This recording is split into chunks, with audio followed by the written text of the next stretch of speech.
Hello বন্ধুগণ, শুভ সকাল। এত গরম আজ কদিন ধরে ভালোভাবে পড়েছে না, তো এই গরমের মধ্যে আর ভালো কিছু খেতেও ইচ্ছে করে না। তো আজ সকালে আমি কি করলাম, হঠাৎ মনে পড়লো যে একটা মসুরি ডাল পাতলা করে বানাবো আর তার সাথে বানিয়ে নেব টমেটো পুড়ে ভর্তা।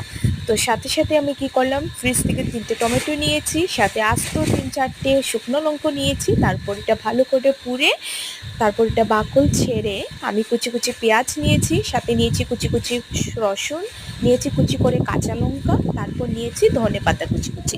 তারপর এটাকে ভালো করে কুটনি করে ভর্তা করে নিয়েছি। তারপর সেটাতে অল্প সর্ষে তেল অ্যাড করেছি। এই লাস্টে নুন টুন দিয়ে সর্ষে তেলটা অ্যাড করলে না, এই চাটনির ফ্লেভারটাও একটু আলাদাভাবে আসে। আর আমার অলরেডি চাটনি হয়ে গেছে, তোমরা অবশ্যই একবার ট্রাই করে দেখবেন। এটা গরম সময় গরম ভাতের সাথে খেতে অনেক ভালো লাগে। Please like, comment and share.